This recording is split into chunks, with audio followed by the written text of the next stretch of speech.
Gracias por estar con nosotros en Noticia Monumental. La idea, y además porque hicieron todos los arreglos tecnológicos para estar juntos en la computadora, aunque son su burbuja social claramente. Don José María a la izquierda, a la derecha de la pantalla, y el panorama ideológico también. ¿Cómo están? Muy bien, muy bien. Muy bien, un gusto estar en el programa, Randall. Un saludo para toda la gente que nos sigue también. Muchas gracias por estar con nosotros. Yo estoy muy preocupado por la situación de los bancos. Prácticamente todos los deudores, en medio de esta situación, nos acostamos rezando para que la entidad en la que tenemos los préstamos tenga la buena voluntad, y es eso, voluntad de facilitarnos alguna prórroga en vista de la afectación por el COVID. ¿Cómo pretenden ustedes arreglar esto? Bueno, hay una propuesta, varias propuestas hubo cuando inició la pandemia, digamos, produjeron una mesa de trabajo y ha habido un gran esfuerzo de consenso para armar un texto que reuniera la mayoría de inquietudes. Ese texto existe, estamos en más o menos cerca de un acuerdo, me parece, hay algunos detalles, pero que lo que implicaría son apenas 60 días de ampliación adicional. Y obviamente en esa aprobación hay una serie de metodologías en las que realmente no tenemos acuerdo y que habría que afinar para avanzar en el tema. Yo particularmente siento que no es una medicina, digamos, necesariamente correcta en términos de que no está digamos, abordando toda la problemática. Pero bueno, 60 días darían algún respiro importante a la gente. Sí, son varias cosas, porque hay personas a las que ni siquiera les aplicaron la moratoria vía directriz que decretó el Poder Ejecutivo. O sea, hay gente que hoy efectivamente se terminó la moratoria, que se dio vía administrativa y está viéndose en esa situación tan desesperante que vos mencionabas, Randall.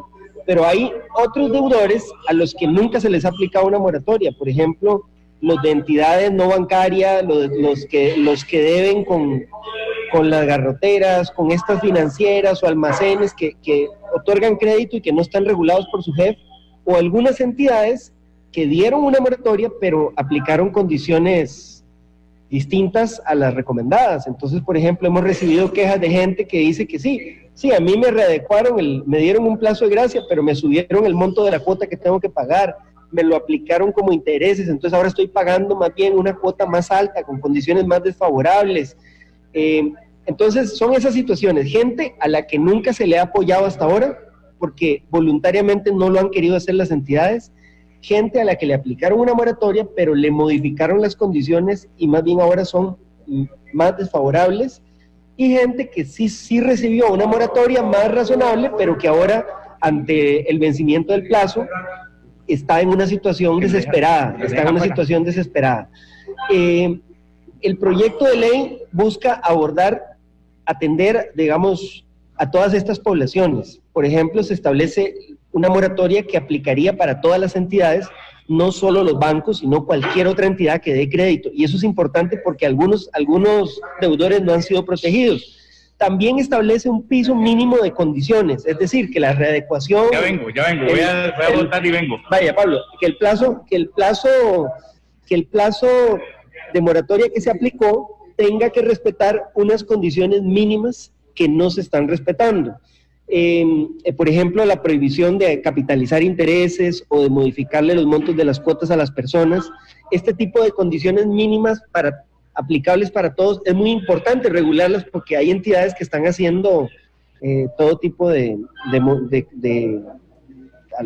algunas medidas totalmente irrazonables. Y después la posibilidad de dar un plazo mayor, porque efectivamente la emergencia no ha terminado y mucha gente sigue sin trabajo, sigue afectada económicamente por la crisis. Esos serían, digamos, los tres objetivos de este proyecto de ley.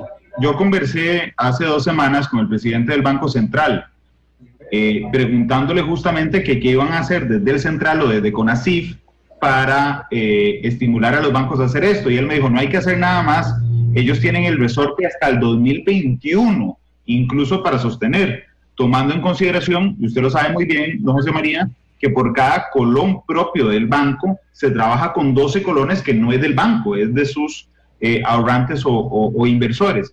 Y en este sentido, el lobby de los bancos a mí me queda claro que es muy fuerte. Las pegas de lo que falta por ponerse de acuerdo tiene que ver con la presión del sistema bancario o del sistema incluso no financiero para no dar moratorias en estos créditos, don José María. Sí, ha habido una presión muy fuerte de este lobby de las entidades financieras. Estamos aquí en el plenario, entonces es una entrevista un poco sui generis, pero aquí vamos. Ha habido una presión muy fuerte de estas entidades financieras que han presionado para que esta ley no se apruebe, alegando, entre otras cosas, que ellos ya hicieron administrativamente la moratoria, con el problema de que hay entidades que no la han hecho y hay entidades que han aplicado condiciones abusivas. Esa presión es lo que ha impedido que esta ley se apruebe más rápido. No sé si ustedes vieron otras leyes para atender la emergencia, como la ley de alivio fiscal o la ley de reducción de jornadas, salieron en 24 horas, en 48 horas, dada la situación apremiante. Estos proyectos de ley se presentaron y están listos desde la Semana Santa, se han hecho todas las consultas y bueno, ya lo tenemos dispensado de todo trámite en el plenario legislativo. Yo creo que ahora lo que se impone es la decisión política. No podemos seguirle dando largas a este asunto y yo esperaría que efectivamente, como dijo el presidente de la Asamblea, en estas próximas semanas, ojalá antes de que acabe el mes de junio, tomemos una definición sobre este tema. ¿Y en qué tuvieron que ceder para hacerlo políticamente viable? Bueno, se limitó el plazo, por ejemplo, ¿verdad? Algunos creíamos que la moratoria que 2 meses es muy poco tiempo. Las entidades presionaron y argumentaron que no podían soportar un plazo mayor. Hubo mucho estira y encoge sobre las condiciones que se regulaban en la ley.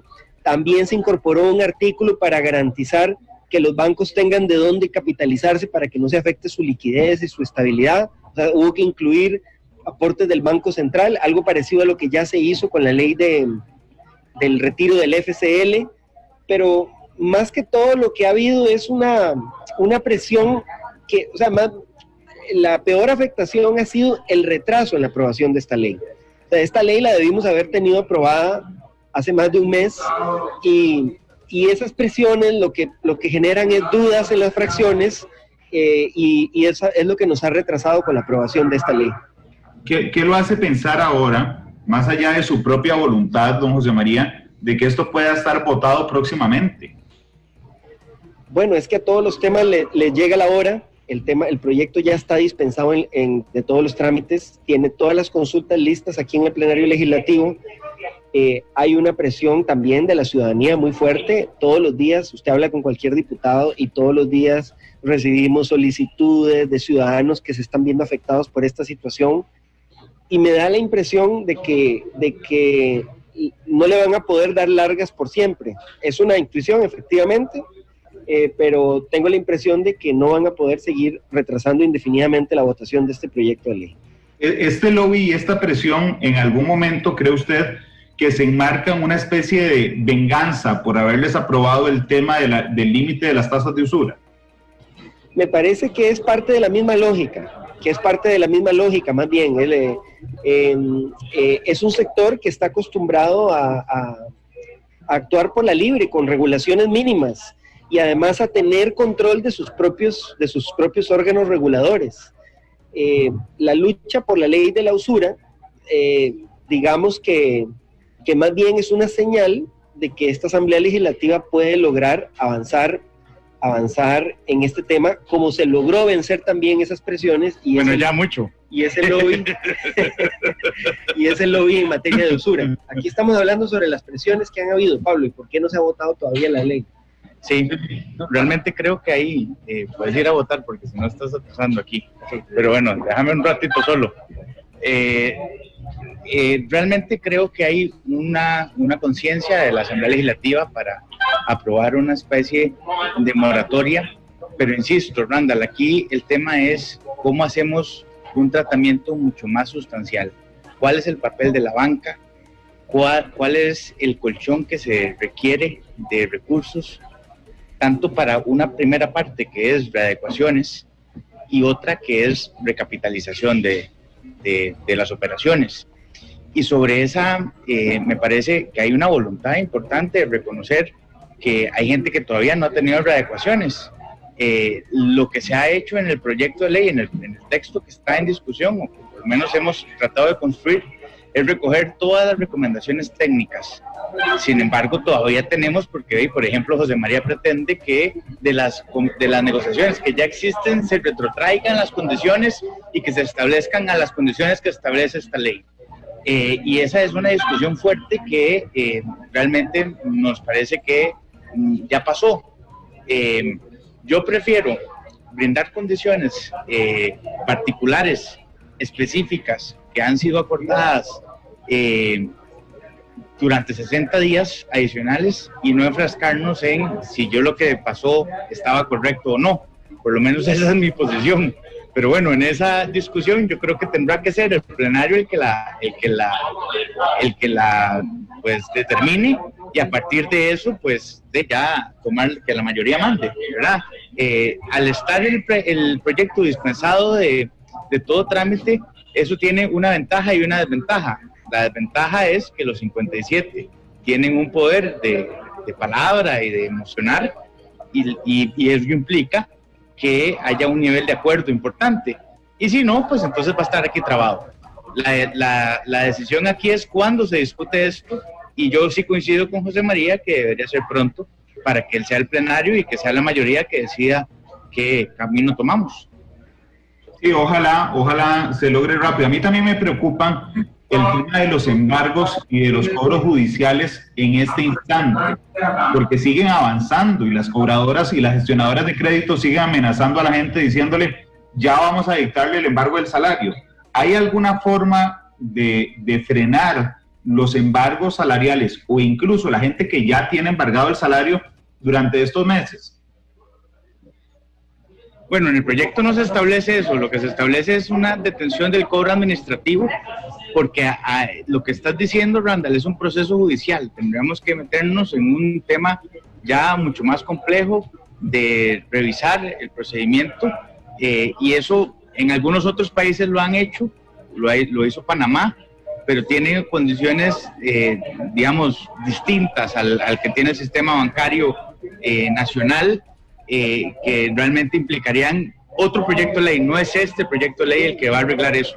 Bueno, pero es que cuando discutimos este tema, lo que se habló es que ordenarle al Poder Judicial o hacer una ley que establezca que procesos que ya están en trámite en el Poder Judicial se suspendan, podría tener como podría ser más complicado jurídicamente. Pero sí planteamos la suspensión del cobro administrativo por parte de las entidades acreedoras, que es el primer paso para ir a la vía judicial. Así es. O sea, la idea sí es que al suspender las acciones de cobro administrativo, se suspenden también los cobros judiciales, que son el siguiente paso después del cobro administrativo.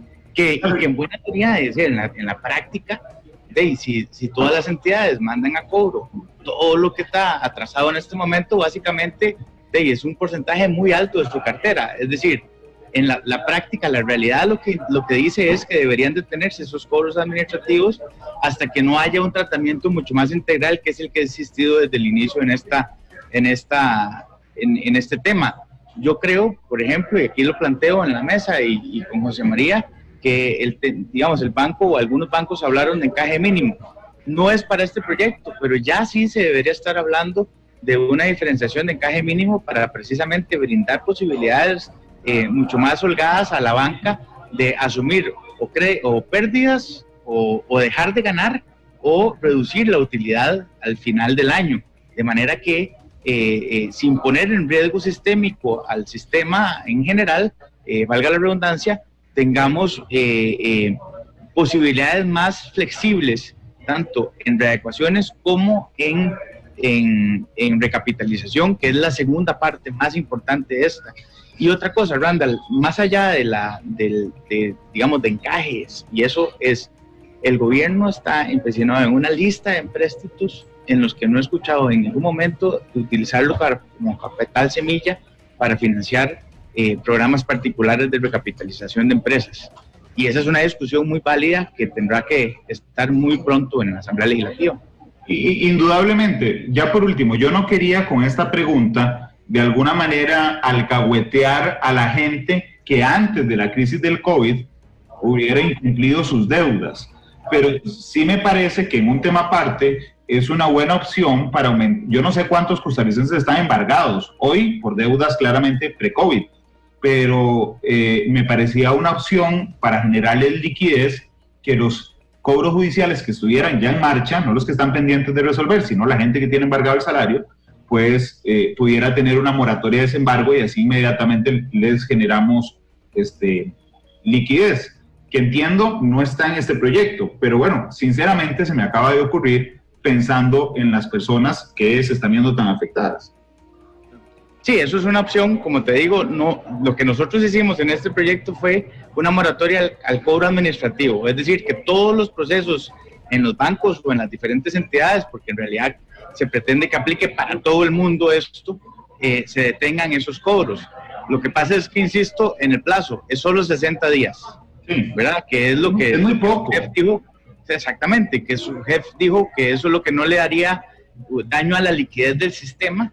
Y por lo tanto, ir más allá de 60 días implica decisiones mucho más fuertes, implica tomar fondos de otra fuente de financiamiento, implica entrarle necesariamente al encaje mínimo en general, es decir, hay que ver más opciones para poder superar esa barrera de los 60 días. Sí, también es que cuando esta ley se empezó a discutir, no se habían dado todavía embargos por la crisis del COVID. Entonces estaba pensada para que empatara con la solicitud de moratoria que dio el Poder Ejecutivo y que no se llegara a embargos por las personas que se atrasaron en sus créditos producto de la emergencia. Lo que pasa es que la emergencia ha seguido y la ley todavía no se ha aprobado. Entonces esa opción de ver los embargos que ya se hayan dado, me parece que es algo que hay que valorar si se puede incluir.